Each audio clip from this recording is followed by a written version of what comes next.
Ang pagkatunaw ng reyna ng yelo sa perlas ng silangan, ang Pilipinas ay isa lamang sanang pansamantalang hantungan sa aking buhay. O iyon ang akala ko. Ang pangalan ko ay Anna Petrova, isang flight attendant para sa isang Russian airline sa loob ng 8 taon. Madalas akong tawaging Ice Queen ng aking mga kasamahan. Bakit? Dahil nakapaglakbay na ako sa 25 bansa, ngunit kailan may hindi ako humanga sa pagkain ng anumang lugar at ni isang patak ng luha ay hindi pumatak mula sa aking mga mata para sa anumang tanawin. Para sa akin, ang Eiffel Tower sa Paris ay isang malaking tipak lamang ng bakal. Ang Colosseum sa Roma ay isang tumpok lamang ng mga lumang bato, at ang Statue of Liberty sa New York ay isang tansong rebulto lamang. Para sa akin, lahat ng lugar sa mundo ay magkakatulad. Mga lugar lamang sila ng trabaho. Puno na ng mga selyo ng imigrasyon ang aking pasaporte. Ngunit ang puso ko ay hindi kailanman nagkaroon ng puwang para sa anumang bansa. Ipinagmamalaki ko ang pagiging malamig na iyon. Sa aking palagay, ang pagpapakita ng emosyon habang naglalakbay ay tanda ng kahinaan. Ana, sa Pilipinas tayo pupunta ngayon, ang lugar ng adobo at magagandang dalampasigan. Masayang bulalas ni Yekaterina, isang baguhang flight attendant. Binuklat ko ang flight manual nang hindi man lang inaangat ang aking ulo. Isang bansa lamang iyon sa Timog Silangang Asya. Isang overnight stopover. Pagkatapos ay aalis na naman. Nanlaki ang mga mata ni Yekaterina. Isa ka ba talagang robot? Mayroong biruan sa aming mga kasamahan na ako raw ay isang robot na may sirang emotion chip. Hindi iyon nakakatuwa. Kahit na habang naghahanda para sa flight, isang pelikulang Pilipino ang ipinapalabas sa TV screen ng eroplano. Eksena ito ng isang bayani na nakikipaglaban sa isang dambuhalang nilalang dagat sa tabi ng dalampasigan. Napabuntong hininga ang co-pilot at sinabing, "Ang gaganda ng mga pelikulang Pilipino, minsan na ring na-nominate para sa isang Oscar. Pelikula ay pelikula pa rin, nagkibit balikat ako. Ang pupuntahan lang naman natin ay airport at hotel." Nang lumipad ang eroplano mula sa Moscow, isang pasahero sa tabi ko ang tutok na nagbabasa ng isang travel guide tungkol sa Pilipinas. Lihim akong napangisi.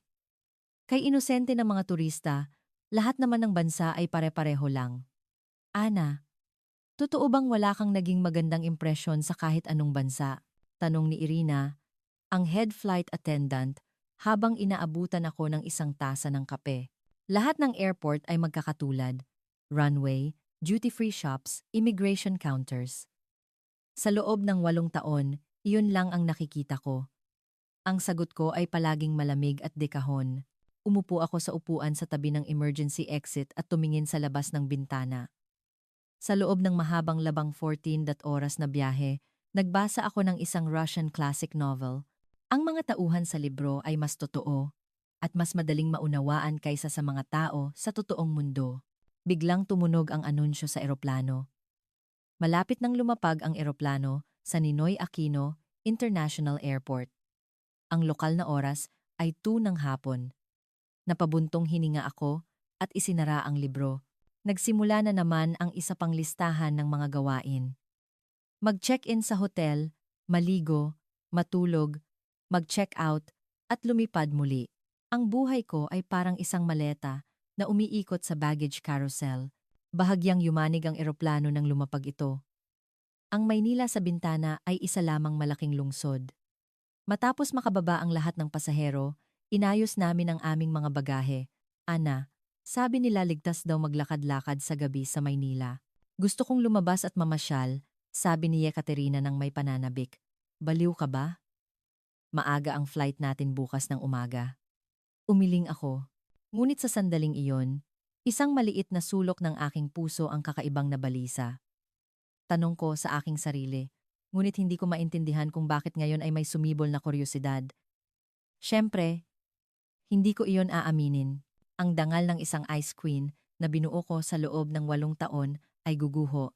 Hindi ko alam na ang lugar na ito, na itinuturing kong isang hantungan lamang, ay malapit nang baguhin ang buong buhay ko.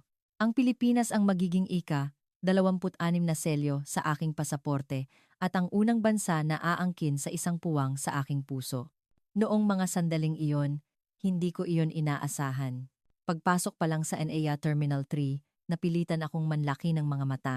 Ito ba ay isang airport?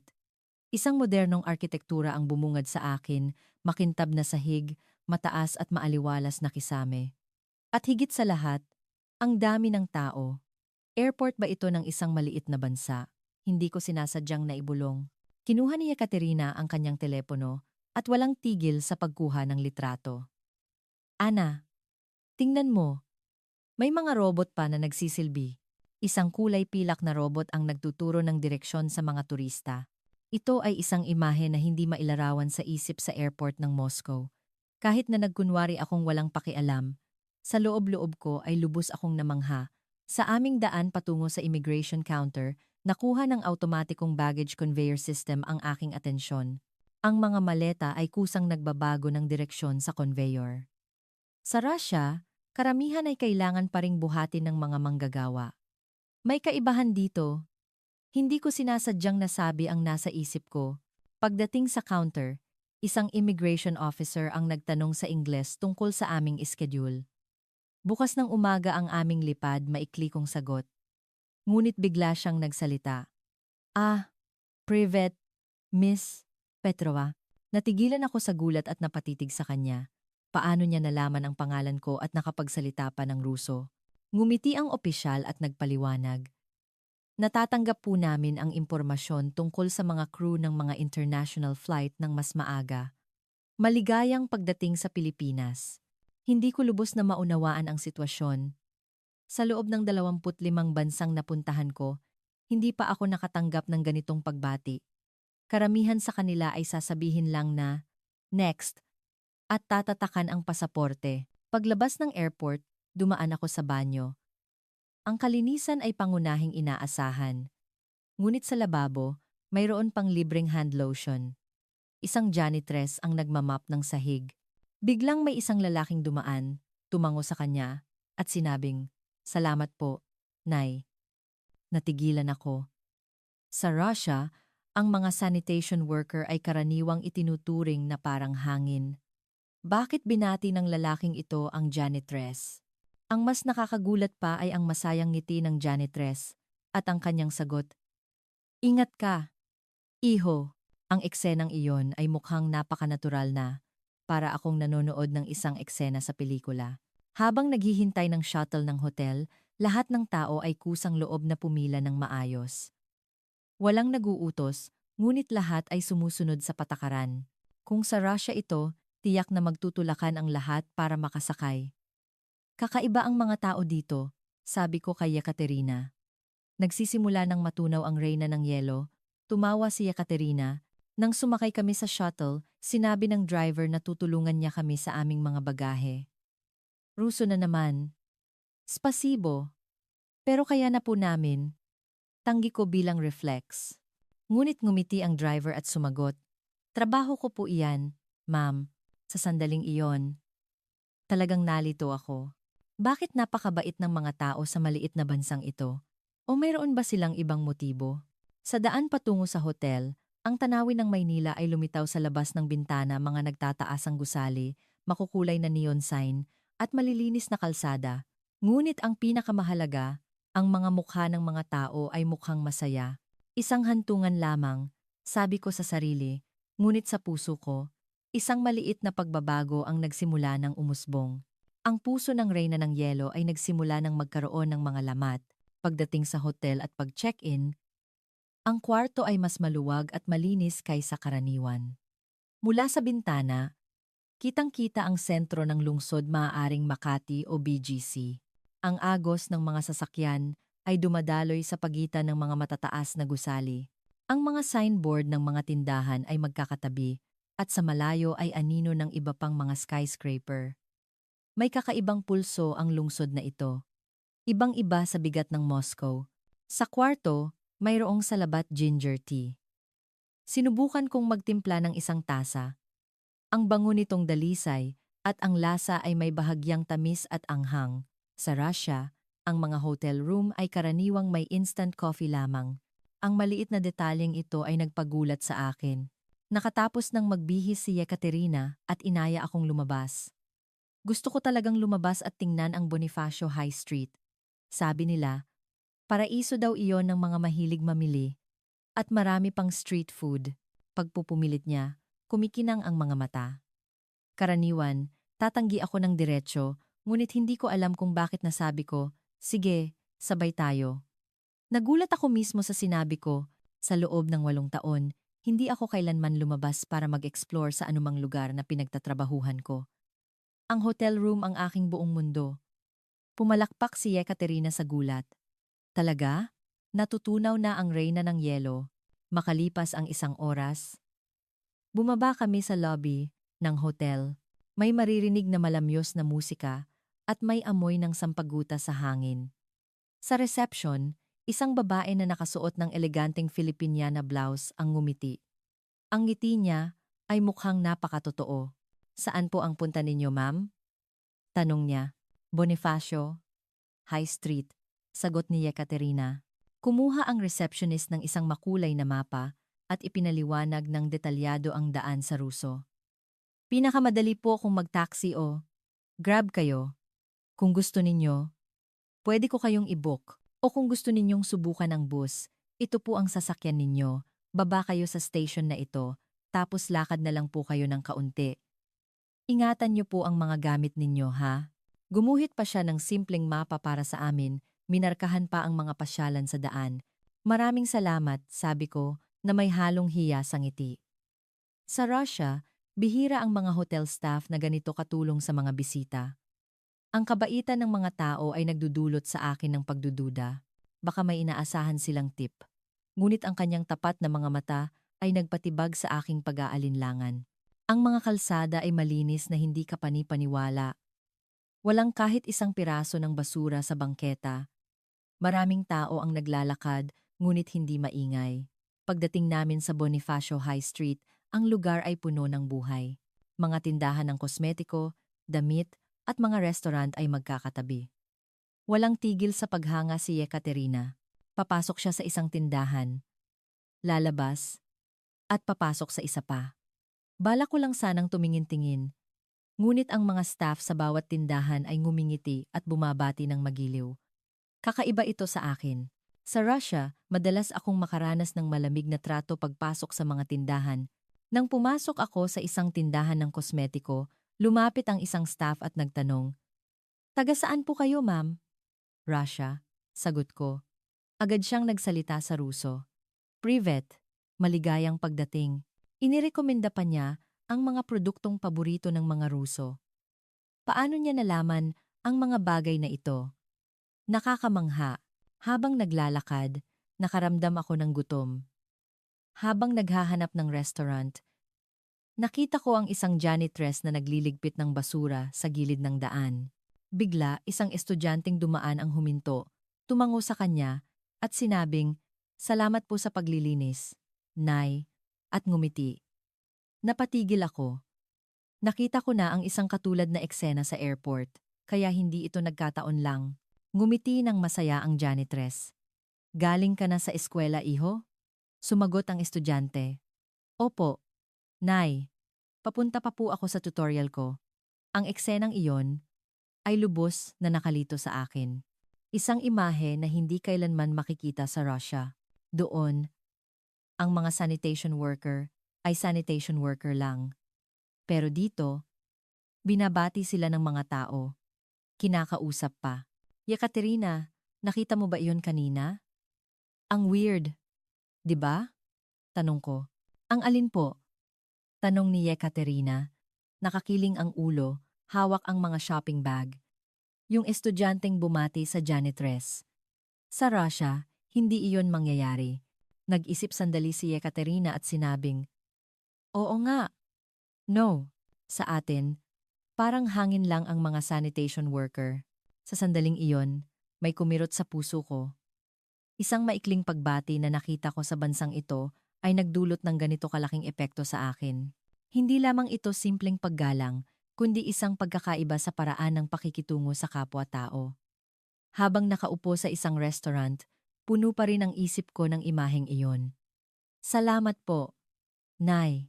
Isang maikling pangungusap lamang, ngunit naglalaman ito ng paggalang at pasasalamat. Sa ngayon, nakapaglakbay na ako sa 25 na bansa. Ang pinapansin ko lang ay ang mga gusali, pagkain, at tanawin. Ngunit ang totoong mahalaga, hindi ko kailanman pinansin kung paano tratuhin ng mga tao ang isa't isa. Ang puso ng Reyna ng Yelo ay nagsimula ng magkaroon ng mas maraming lamat mula sa sandaling iyon. Kahit hindi ko pa namamalayan, ang Pilipinas ay nakatakdang maging hindi lamang isang hantungan sa aking buhay, kundi isang malaking pagbabago. Habang tinitingnan ang menu sa restaurant, hindi ko pa rin maalis sa isip ang eksenang iyon. Itinuro ni Ekaterina ang menu at sinabing, "Sikat daw ang sinigang dito, subukan natin." Gulong-gulo ang isip ko, ngunit tumango ako. Lumapit ang isang waiter para kunin ang aming order. Ang nakapagtataka, nang malaman niyang mga dayuhan kami, ipinaliwanag niya ang menu sa Ingles ng napakatiyaga. Sa Russia, kung hindi ka marunong magruso, madalas kang babalewalain. Nang ihatid ang pagkain, sinimulan kaming turuan ng waiter kung paano ito kainin. "Ito po ang sinigang na baka. Kailangan niyo pong lagyan ng patis at sili. Ganito po," sabi niya, habang nagdedemo at nakangiti. Sinundan ko siya ng may pagkailang. Ang maasim at malinamnam na lasa ay kumalat sa aking bibig na ikinagulat ko. Ang waiter ay nanatili sa aming tabi at patuloy na nagpaliwanag tungkol sa kultura ng pagkain sa Pilipinas. "Ganito ba talaga dapat kaganda ang serbisyo dito kapag kumakain?" tanong ko. "Opo, ma'am. Ang aming mga customer ay parang pamilya na rin po namin." Ang sagot na iyon ay napaka-natural na lalo akong namangha. Pagkatapos kumain, habang nagbabayad, inabot ko ang aking credit card. Sinabi ng staff, "Dayuhan po kayo, di ba? Bibigyan ko po kayo ng 10% discount."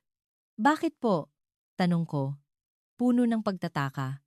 "Salamat po sa pagbisita sa aming bansa." Ang tapat na sagot ng staff ay nag-iwan sa akin na walang masabi.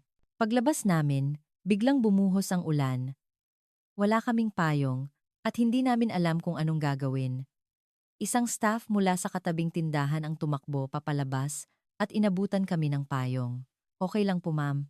Payong po ito ng tindahan. Pagkatapos ninyong gamitin, iwan nyo na lang po kahit saan."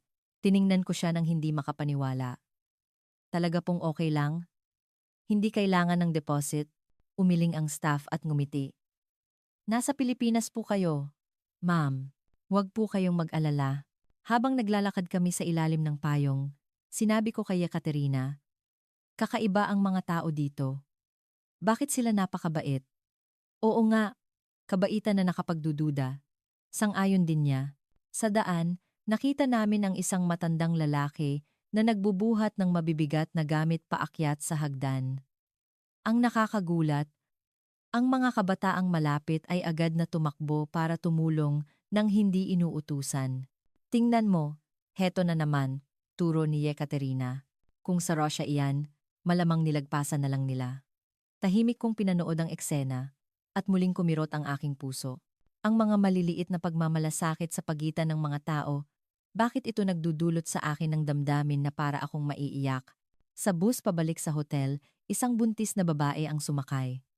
Agad-agad, may ilang taong tumayo para mag-alok ng kanilang upuan. Sa Russia, karamihan ay magkukunwaring hindi nakikita. Pagdating sa hotel, nakahiga ako at nakatingin sa kisame, nag-iisip. Ano ang kakaiba sa bansang ito? Hindi lamang simpleng kabaitan, kundi ang paraan ng pagbibigay nila ng respeto sa isa't isa. Sa tabi ko, sinabi ni Ekaterina, "Maaga pa tayong lilipad bukas, pero nakakapanghinayang. Gusto kong bumalik dito." Hindi ako sumagot, ngunit ganoon din ang nasa isip ko. Nakalipad na ako sa mahigit 3,000 na flight, ngunit ito ang unang pagkakataon na ayaw kong umalis sa isang bansa. Nang gabing iyon, nanaginip ako na nasa isang subway station ako sa Russia. Lahat ng tao sa paligid ko ay abala sa kanilang sariling mga gawain, walang pumapansin sa isa't isa. Ngunit sa tabi ko, may isang Pilipinong nakaupo. Ngumiti siya at sinabing, "Salamat." Ha! Nang imulat ko ang aking mga mata, naramdaman kong may dumadaloy sa aking pisngi. Kinapa ko ito luha. Mainit na luha ang dumadaloy sa mukha ng Reyna ng Yelo. Ito marahil ang himala na kaloob ng bansang nagngangalang Pilipinas. Kinaumagahan, nang tumingin ako sa labas ng bintana, ang Maynila ay nagniningning sa ilalim ng sikat ng araw. Ngayon ang araw ng pagbabalik, ngunit kakaiba ang bigat ng aking katawan. Nakapaglakbay na ako sa 25 na bansa, ngunit ito ang unang pagkakataon na ayaw kong umalis. Hindi lang ayaw umalis. Nagtataka ako kung saan nanggagaling ang pakiramdam na ito.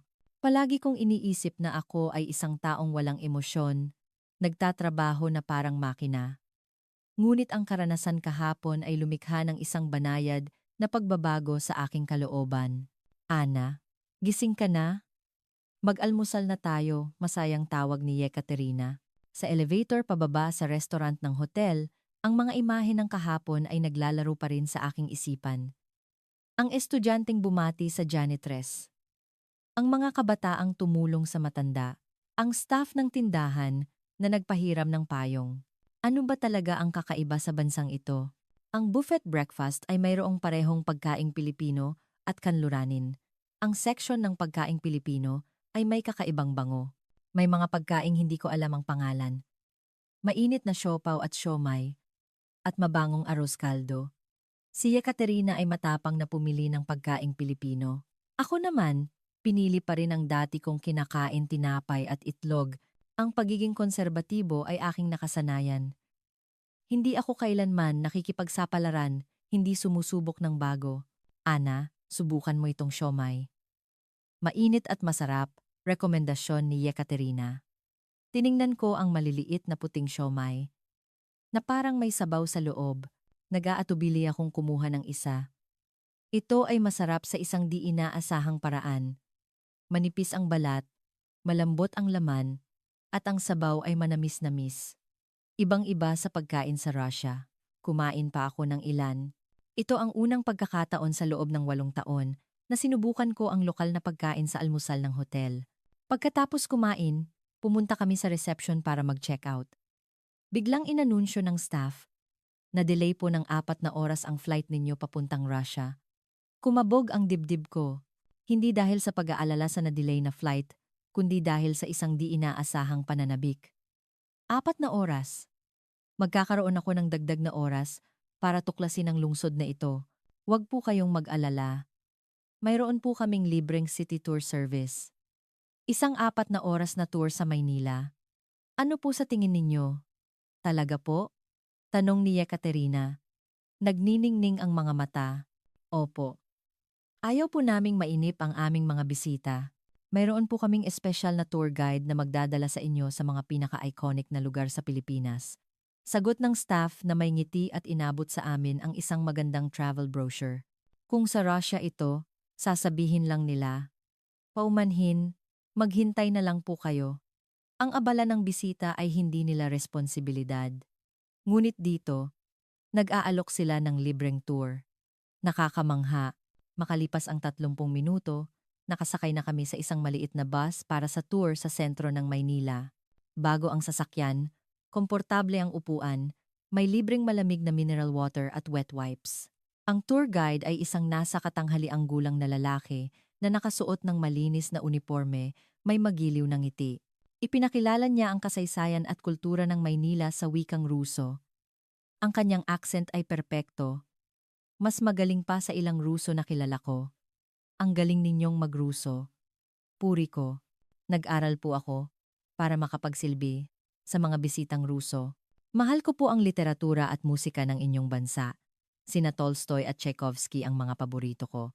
Muli akong nagulat sa sagot na iyon. Ang mga tao sa bansang ito ay napakabukas palad at sabik na matuto tungkol sa mundo. Sa tour, dumaan kami sa isang maliit na kainan o karinderya. Hindi ito malaki ngunit maaliwalas ang palamuti. Tunay na Pilipino, mga pulang parol, kawayang mesa at upuan, at mga pinturang nakasabit sa dingding. Dito, susubukan natin ang tapsilog, isang sikat na pagkain dito sa Maynila. Ang may-ari ay 3 henerasyon na, 50 taon na silang nagnenegosyo, pagpapakilala ng tour guide. Isang plato ng tapsilog na may sinangag, pritong itlog, at tapa ang inihain. Si Yekaterina ay hindi nag-atubiling subukan ito kaagad. Wow! Ang bango at sarap. Bulalas niya, nanlalaki ang mga mata. Maingat kong sinubukan ang isang piraso. Ang tapa ay malasa, ang kanin ay buhaghag, kasama ng suka. Ito ay isang lasa na ganap na naiiba sa mga pagkaing Ruso. Komplikado at mayaman sa lasa na hindi ko mapigilang kumain pa.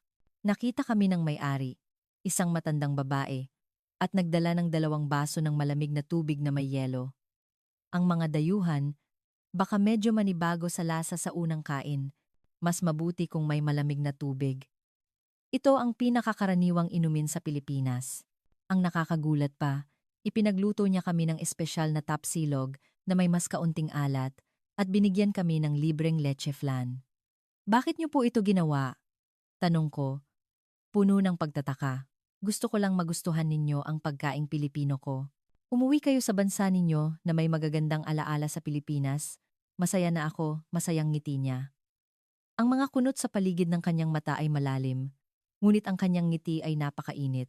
Sa sandaling iyon, uminit ang aking puso. Hindi ito simpleng kabaitan, kundi pagmamalasakit na nagmumula sa puso.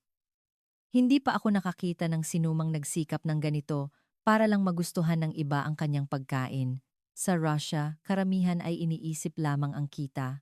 Pagbalik sa boss, tumingin ako sa labas ng bintana at nag-isip, saan nanggagaling ang init ng mga Pilipino? Bakit sila napakabait sa mga estranghero? Ang Pilipinas ay nakaranas ng maraming paghihirap, digmaan, at kahirapan, kaya natuto ang mga tao na magtulungan at magdamayan para mabuhay. Ang tradisyong iyon, ang bayanihan, ay naipasa hanggang sa ngayon, paliwanag ng tour guide. Nang marinig ko ang mga salitang iyon, nangilid ang aking mga luha. Ang kolektibong alaala ay namamana bilang individual na kilos. Dahil nakaranas sila ng sakit, mas lalo silang naging mabuti. Pabalik sa hotel, bumulong si Ekaterina. Ana, sa panaginip ko, ganito ang isang lugar. Isang lugar kung saan nagmamalasakitan ang mga tao. Tahimik akong tumango. Ang nagyayelong puso ng reyna ng yelo ay natutunaw na. Ang init ng Pilipinas ay nagbabago sa akin. Sa daan papuntang airport, nagpa siya kaming dumaan sa isang kalapit na lugar para mamasyal pa sandali. May oras pa bago lumipad ang eroplano. Tingnan mo, isang palengke. Turo ni Ekaterina. Pagpasok sa palengke, ang maingay na kapaligiran at amoy ng iba't ibang pagkain ang sumalubong sa amin. Isda, gulay, karne, at mga kakaibang pagkain ang nakadisplay. Ang mga palengke sa Russia ay madalas madilim at mamasamasa, ngunit dito ay malinis at maayos. Pasok po kayo, ma'am. Magiliw na bati ng mga tindera. Huminto si Ekaterina sa isang stall ng lapas batchoy. Mukhang kakaiba ito. Subukan natin? Mabubusog tayo niyan. Pigil ko. Ngunit umorder na siya ng 2 mangkok. Sinimulan ng tindera. Isang ale, na ihanda ang batchoy. Malinamnam na sabaw, malambot na noodles, may hiwa ng baboy at chicharon. Ang itsura nito ay nakakatakam. Sa Russia, walang ganitong pagkain. Heto na ang sa inyo, mga ineng. Binawasan ko ng anghang para sa inyo, sabi ng ale. Matapang kong sinubukan ang isang subo. Wow! Kumalat ang bango sa aking bibig, ang sabaw ay malinamnam. Ganoon din ang reaksyon ni Ekaterina. Ang sarap. Sabay naming sabi. Natuwa ang ale sa aming reaksyon. Gusto ninyo? Lagyan ko pa ng toppings. Mas masarap iyan. Ngunit isang mas nakakagulat na bagay ang nangyari. Nagsimula siyang gumawa ng isa pang mangkok ng batchoy. Itong isang ito, may espesyal na rekado ko. Gusto kong matikman ninyo ang tunay na lasa ng Pilipinas. Akala namin ay sisingilin niya kami ng dagdag, ngunit hindi. Ito ay purong kabaitan lamang para matikman namin ang masarap. Hindi na po namin mauubos iyan, nahihiya kong sabi. Okay lang iyan, mga dayuhan kayo. Yung anak ko dati, nung nag-abroad, nahirapan din masanay sa pagkain doon. Naiintindihan ko, ang mga salita ng ale ay nakaantig sa akin. Ang bagong mangkok ng batchoy ay talagang masarap. Ang alat at tamis ay tama lang.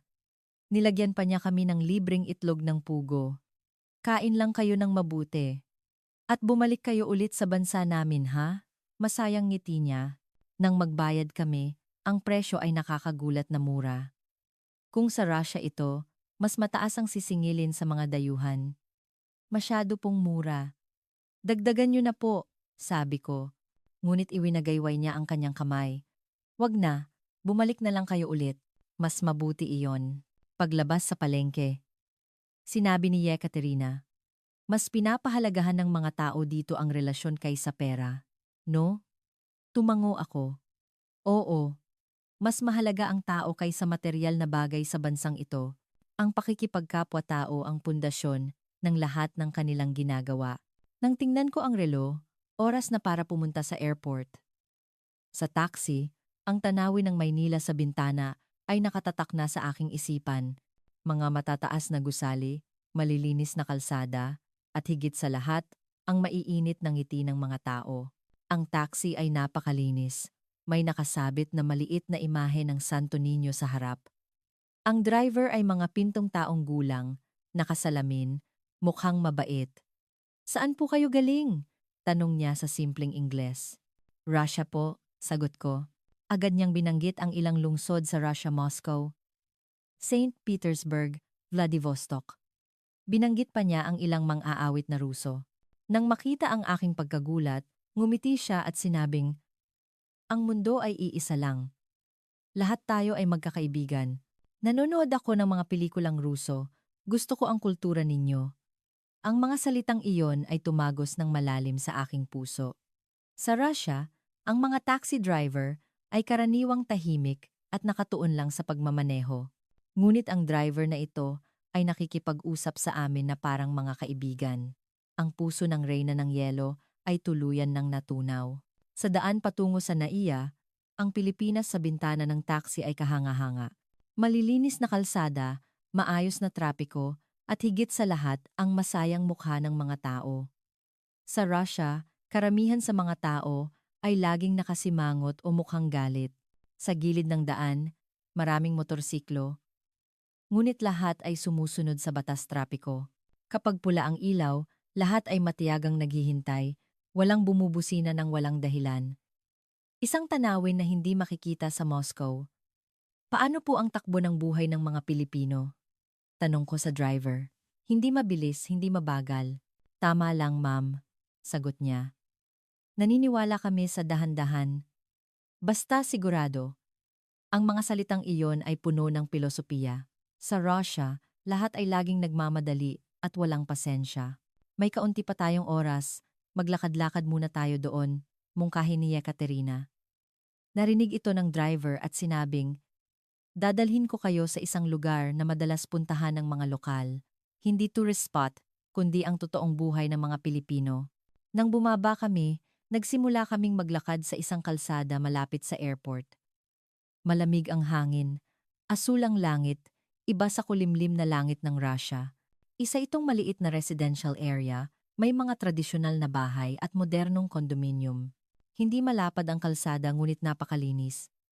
Sa gilid ng daan, may mga nakatanim na mga tropikal na halaman na hindi ko alam ang pangalan. Habang naglalakad, nakita namin ang isang matandang babae na nagtutulak ng isang kariton na puno ng prutas. Mangga, mangosteen, durian, parang isang mobile fruit stand. Mukhang napakabigat ng kariton. Bigla, sa isang kanto, tumagilid ang kariton, isang gulong ang sumabit sa gilid ng daan at nagsimulang mahulog ang mga prutas sa kalsada. Kung sa Russia ito, karamihan ay lalagpasan lang. Sa totoo lang, iyon din ang naisip ko. Sa loob ng 8 taon, nasanay na akong maging manhid sa problema ng iba. Ngunit isang kahanga-hangang bagay ang nangyari. 2 high school student at isang office worker na naka-Amerikana ang agad na tumakbo para tumulong. Pinulot nila ang mga nahulog na prutas, maingat na inilagay pabalik sa kariton. Pagkatapos, sama-sama nilang itinulak ang kariton pabalik sa kalsada. Walang nag-atubili, walang natakot na madumihan ang damit. Okay lang po ba kayo? Lola? Nag-aalalang tanong nila. Ang matanda ay medyo nataranta ngunit agad na ngumiti, paulit-ulit na tumatango sa pasasalamat, nangingilid ang luha. Ang mas nakakagulat pa, pagkatapos tumulong, Bumili pa sila ng prutas mula sa matanda bago umalis at nagbayad pa ng mas malaki kaysa sa presyo. Mag-iingat po kayo, sabi ng isang estudyante. Tingnan mo, Ana, sabi ni Ekaterina. Nanginginig ang boses sa emosyon. Hindi lang sila tumulong, inalala pa nila ang kita at dignidad ng matanda. Napaluha ako habang pinapanood ang eksena. New York, Paris, Moscow.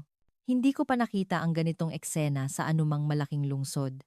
Hindi ito simpleng kabaitan, kundi isang paraan ng pamumuhay na may pagmamalasakitan sa isa't isa, isang kultura na itinuturing ang estranghero na parang kapamilya. Lumapit kami at bumili rin ng prutas. Ang mangga ay napakatamis, ang mangosteen ay mabango. Ngumiti ng masaya ang matanda at dinagdagan pa ang binili namin. Mga dayuhan ba kayo? Mga ineng? Kain kayo ng marami. Sikat ang prutas ng Pilipinas sa buong mundo. Mabuti sa kalusugan. Majas Apala. Mabuti sa kalusugan.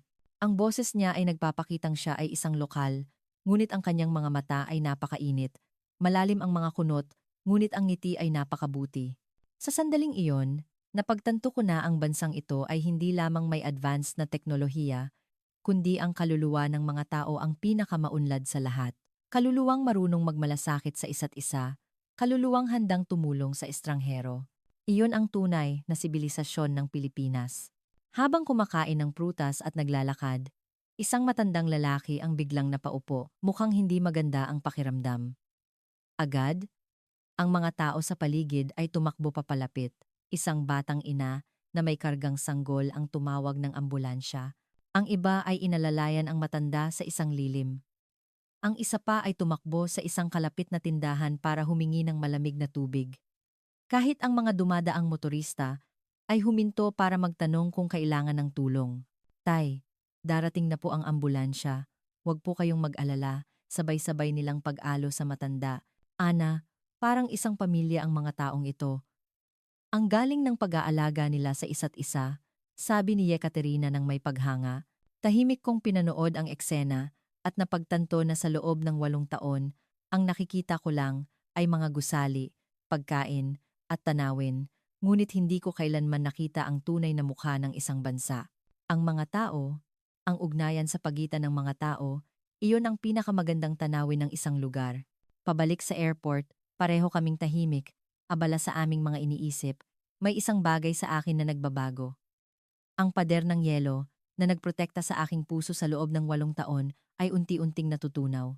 Ang malamig na puso ng reyna ng yelo ay pinapainit. Ana, pagbalik natin, ano ang pinakaaalala mo? Tanong ni Ekaterina. Nag-isip ako sandali at sumagot.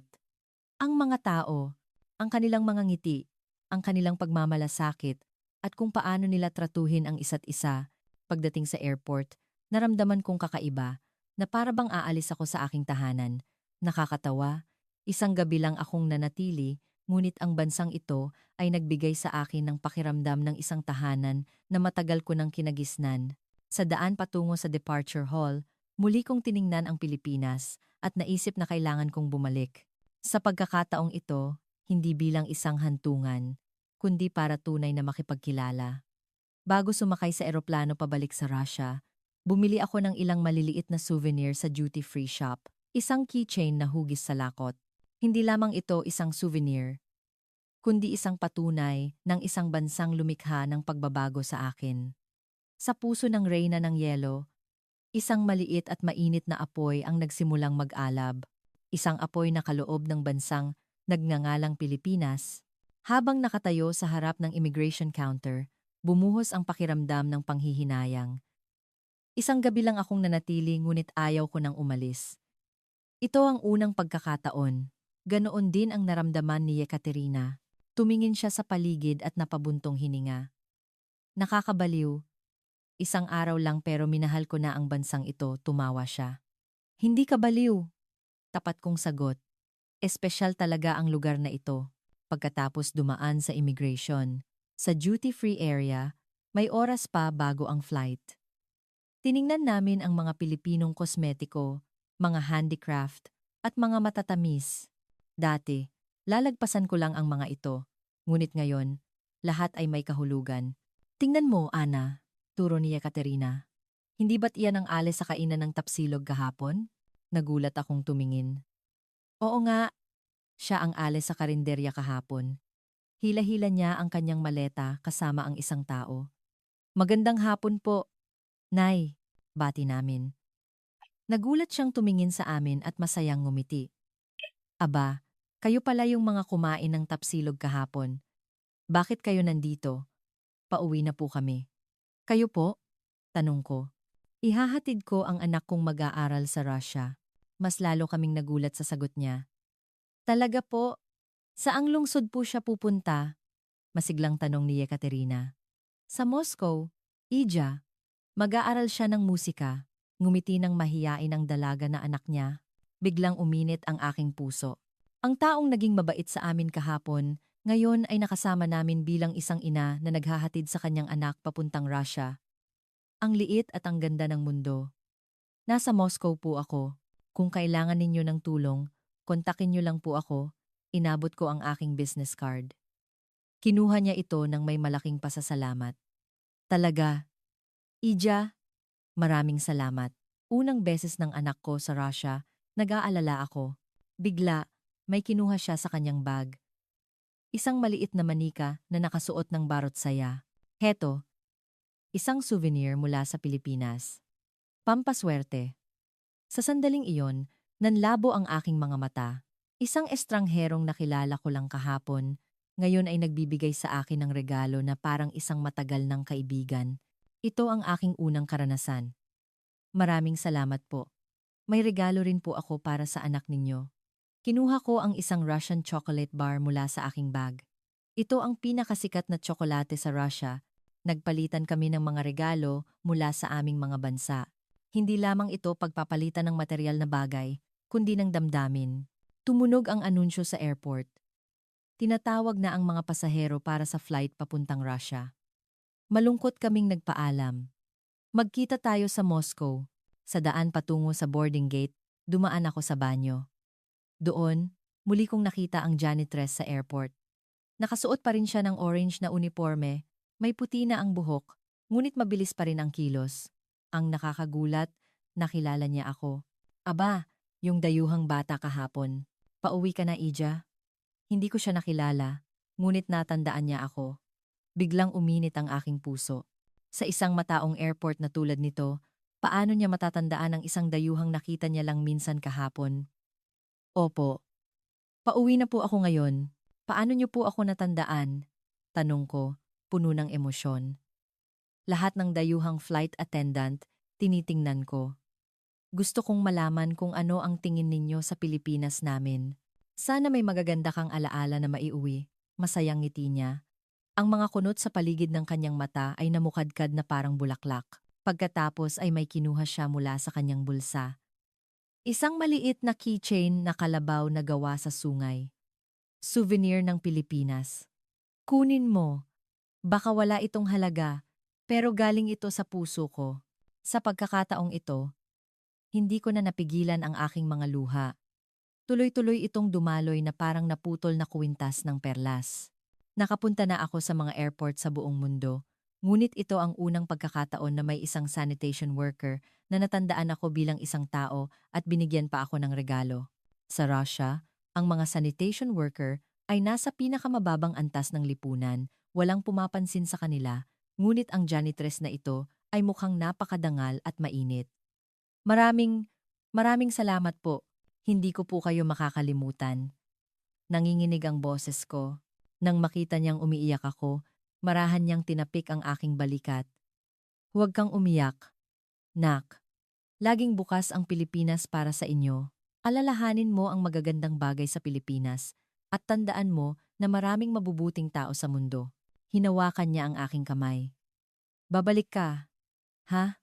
Laging naghihintay ang Pilipinas sa'yo. Ang kamay na iyon ay magaspang ngunit napakainit. Parang kamay ng aking ina. Kinuha ko ang keychain gamit ang nanginginig na mga kamay at naglakad papunta sa boarding gate. Nakita ni Ekaterina ang aking mga luha at nagulat. Ana, ngayon lang kita nakitang umiyak. Ngayon lang din ako umiyak.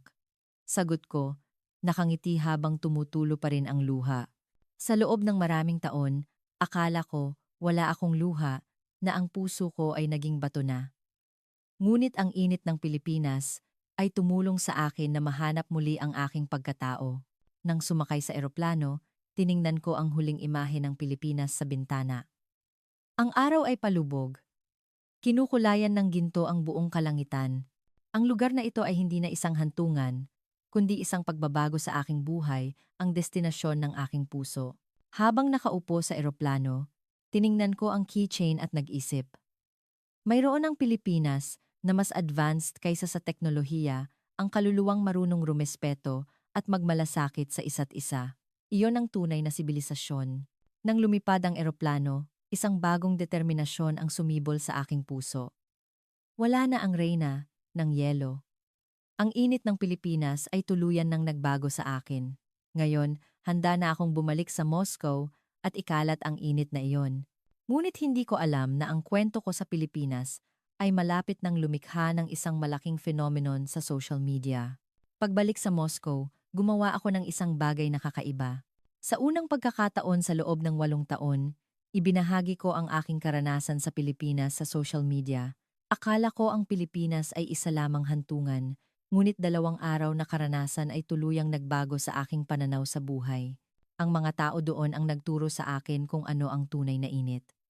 Isinulat ko ang tungkol sa janitress sa airport, ang alis sa kainan, at ang hindi mabilang na kabaitan mula sa mga estranghero. Inilarawan ko ang kanilang mga ngiti, ang kanilang pasensya, at ang kanilang pagmamalasakit sa mga dayuhan. Ang tugon ay higit pa sa inaasahan.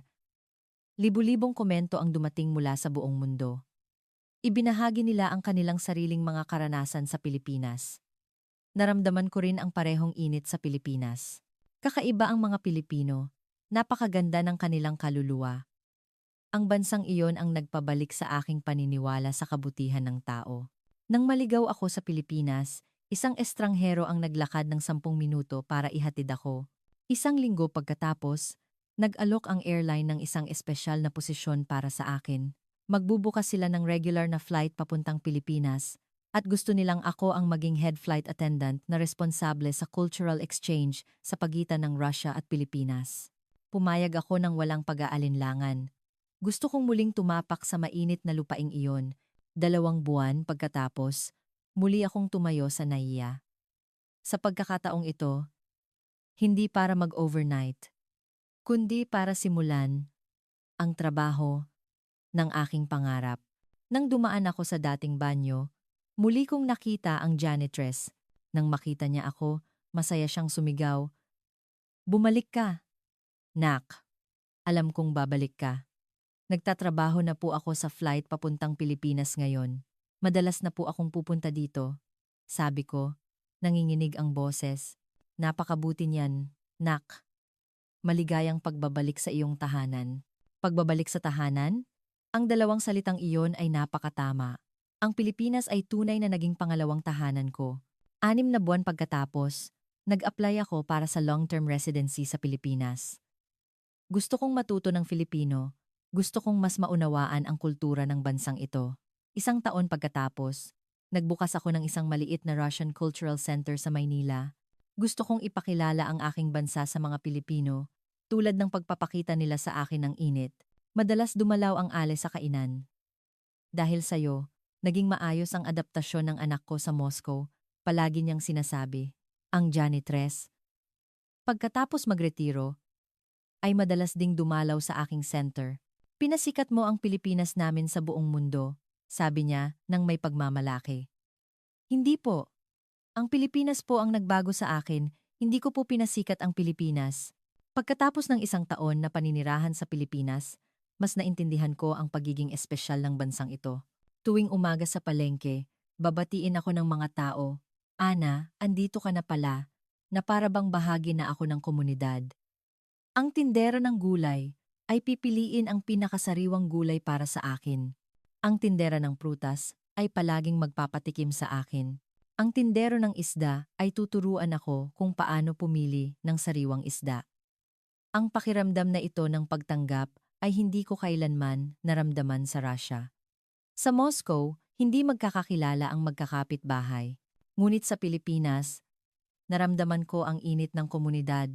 Ang pag-aaral ng Filipino ay isang kasiyahan.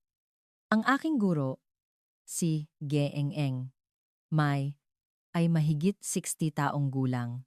Dating guro sa literatura, palagi niyang matiyagang itinutuwid ang aking pagbigkas at tono. Ana, ang salitang salamat ay dapat may tamang tono. Okay lang, dahan-dahan lang. Mahirap ang Filipino, malaki na ang progreso mo. Ang mga salitang iyon ay laging nagpapalakas ng aking loob. Minsan, umaakyat ako ng bundok kasama ang mga kaibigang Pilipino. Mount Pulag, Mount Apo, Baguio, maganda rin ang kalikasan ng Pilipinas. Ngunit mas maganda ang mga sandaling kasama ang mga kaibigan. Ang kaibigan kong si Maria ay isang nurse, masayahin, at mabait. Palagi niya akong inaalagaan, isang dayuhan. Ana, malaki ang ipinagbago mo, sabi ni Maria. Nung una kang dumating, malamig ka at tahimik. Ngayon, mas mainit ka na at marunong ka ng magbiro. Ngumiti ako. Binago ako ng Pilipinas. Ang mga tao dito ang nagturo sa akin kung paano gamitin ang puso para damhin ang buhay. Noong Pasko, inimbitahan ako ng pamilya ni Maria sa kanilang probinsya. Kahit nadayuhan ako, trinato nila ako na parang kapamilya. Sama-sama kaming gumawa ng mga kakanin, nagsimbang gabi, at namasko sa mga kamag-anak. Ang kapaligiran ay mainit at puno ng kaligayahan. Isang araw, may insidente sa bus. Isang matandang lalaki ang hinimatay. Agad na tumulong ang mga tao sa paligid. May tumawag ng ambulansya, may nag-first aid, may nagtaboy sa mga usisero. Tumulong din ako. Ginamit ang natutunan kong Filipino para aluin ang asawa ng matanda. Huwag po kayong mag-alala, Nay. Parating na po ang ambulansya. Hinawakan niya ang aking kamay at sinabing, "Salamat, Ija. Ang galing mong mag-Filipino." Sa sandaling iyon, alam kong hindi na ako isang dayuhan. Ako ay bahagi na ng lipunang ito, na maaaring mag-ambag sa lipunang ito. 3 taon pagkatapos, ngayon, nakatayo ako sa NAIA, hindi para umalis, kundi para salubungin ang isang espesyal na bisita. Si Ekaterina ay darating para magtrabaho sa Pilipinas. Tinanggap siya ng isang Pilipinong airline at magsisimula ng bagong buhay sa Maynila. Nang malaman niya ang kwento ko sa Pilipinas, agad siyang nag-apply dito. Nang makita ko siyang lumabas sa arrival hall, naalala ko ang sarili ko 3 taon na ang nakalipas. Isang malamig at mapagdudang reyna ng yelo. Sa kanyang mga mata ngayon, may pag-aalala ngunit mayroon ding pag-asa. Ana, tumakbo siya at niyakap ako. Ibang-iba ka na. Puno ng buhay at mas mainit. Talaga? Tumawa ako, puno ng pasasalamat. Dati, ang mga mata mo ay kasing lamig ng yelo sa taglamig. Ngayon, kasing init ng araw sa tag-araw. Sumakay kami ng bus papunta sa lungsod. Si Ekaterina ay tutok na nakatingin sa labas ng bintana, tulad ko 3 taon na ang nakalipas. Ngunit ang kaibahan, ngayon, maipapakilala ko sa kanya ang lahat. Ito ba ang lugar na nagbago sa'yo? Hindi lang ang lugar, kundi ang mga tao, sagot ko. Tumingin ka sa pamilyar na tanawin. Tinuruan ako ng Pilipinas kung ano ang tunay na init ng tao. At mararamdaman mo rin iyon. Pagdating sa Maynila, dinala ko siya sa dating palengke. Ito ay naging ritual ko na. Bawat kaibigang Ruso na darating sa Pilipinas, dinadala ko dito, ang ale sa kainan, ay tuwang-tuwa nang makita kami. Ngayon ay 70 taong gulang na siya, ngunit malakas pa rin. Ana, may bago kang kaibigan? Tanong niya sa matatas na Filipino at sinubukang magsalita ng ilang salita sa Ingles. Welcome to the Philippines. Opo, Nay. Ruso din po siya. Bagong dating para magtrabaho, pagpapakilala ko sa Filipino. Ngayon, ang aking Filipino ay napaka-fluent na. Agad siyang gumawa ng espesyal na batchoy, hindi gaanong maalat, mas malambot ang noodles, at mas maraming toppings. Ang mga dayuhan sa unang kain, kailangan dahan-dahan. Kapag nasanay na, saka na ang orihinal na lasa. Nang makita ang gulat sa mukha ni Ekaterina, naalala ko ang sarili kong pagkabigla noon. Ang pakiramdam na alagaan ng isang estranghero ay hindi malilimutan. Mamahalin mo ang lugar na ito, sabi ko sa kanya, puno ng kumpiyansa ang mga mata. Nang gabing iyon, sa aking maliit na apartment, nagtanong si Ekaterina, "Pinagsisisihan mo bang umalis ka sa Russia?" Nag-isip ako sandali at sumagot, "Hindi. Nahanap ko ang tunay na sarili ko dito. Sa Russia, isa lang akong malamig na makina, ngunit sa Pilipinas, natuto akong maging tao." Talaga bang nawala na ang reyna ng yelo? Nawala na. Tinunaw ng init ng Pilipinas ang lahat ng yelo sa akin. Ngayon, ako si Ana, isang ordinaryong tao na marunong tumawa, umiyak at magmahal.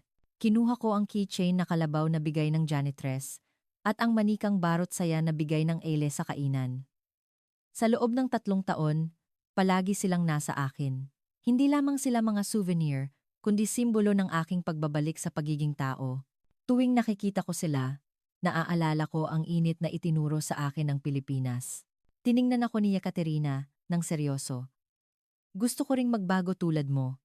Sa Russia, pakiramdam ko ay malapit na rin akong maging isang reyna ng yelo." "Siguradong magagawa mo," sabi ko. Hinawakan ang kanyang kamay. "May himala ang Pilipinas na nagpapabuti sa mga tao. Gagamitin ng mga tao dito ang kanilang init para tunawin ang pader ng yelo sa iyong puso." Kinaumagahan, umakyat kami sa observation deck ng isang mataas na gusali sa Maynila. Tanaw ang buong lungsod, sagana ang sikat ng araw. Lahat ay nagniningning. Ang lungsod na ito ay puno ng mga kwento, sabi ko. Itinuturo ang mga kalsada sa ibaba. Bawat sulok ay may maiinit na alaala, bawat tao ay may kwento ng kabutihan. "Ikwento mo sa akin ang pinakamahalaga mong alaala," hiling ni Ekaterina. Naalala ko ang janitress sa airport sa unang araw. Ang mga salitang, "Salamat po, Nay," ay tuluyang nagbago sa aking buhay. Minsan, ang pinakamaliit na gawa ng kabaitan ang may pinakamalaking epekto. Isang salita, isang ngiti, isang maliit na pagmamalasakit ay maaaring magbago sa buhay ng isang tao. Ngayon, palagi akong nagsasabi ng salamat po sa lahat ng service crew. Hindi lang sa kanila, kundi sa lahat ng nag-aambag sa lipunan. Mga janitor, pulis, nurse, guro, driver, natuto akong makita ang halaga ng bawat isa. Sa loob ng 3 taon, natutunan ko ang pilosopiya ng buhay ng mga Pilipino, tratuhing ang lahat bilang isang mahalagang individual, magmalasakit sa mga nasa paligid ng buong puso, ipakita ang malaking pagmamahal sa maliliit na bagay, at maniwala na ang tao ay likas na mabuti. Sabi ng mga kaibigan kong bumabalik sa Russia, "Malaki raw ang ipinagbago ko, mas mainit ka at mas kaakit-akit. Ang iyong ngiti ay mas totoo." Sana madala ko ang init na ito pabalik sa Russia. Ngunit alam ko rin na ang pagbabago ay nangangailangan ng oras at pagsisikap. Inabot ng 3 taon para baguhin ako ng Pilipinas. Marahil ay aabuti ng buong buhay ko para tulungan ang iba na maramdaman ang init na ito. Tuwing may mga kaibigang Ruso na darating sa Pilipinas, dinadala ko sila sa palengke na iyon para makilala ang Ale. Palagi niyang sinasabi, "Bukas palad ang Pilipinas para sa inyo. Tayong lahat ay isang pamilya." At palagi siyang gumagawa ng pinakamasarap na pagkain na para bang para sa sarili niyang mga anak. Ito ang Pilipinas. Hindi dahil sa advanced na teknolohiya, hindi dahil sa magagandang tanawin, kundi dahil napakaganda ng kaluluwa ng mga tao. Dahil naniniwala ang mga tao dito sa kapangyarihan ng pag-ibig at kabutihan. Nakatayo sa observation deck, sinabi ko kay Ekaterina, "Maligayang pagdating sa lugar na magbabago sa iyong buhay. Humanda kang mapalibutan ng init, humangin ng marahan. Ang Maynila ay nagniningning sa aming paanan. Tulad ng sinabi ng janitress 3 taon na ang nakalipas. Babalik ka, nak, Pilipinas. Tunay ngang nakabalik na ako. Hindi lamang bumalik. Ito ang aking tahanan, ang aking pinagmulan, ang aking kasalukuyan, at ang aking hinaharap." Ang kwento ng Reyna ng Yelo ay nagwakas na. Ngunit ang kwento ni Ana, isang anak ng Pilipinas, ay nagsisimula pa lamang.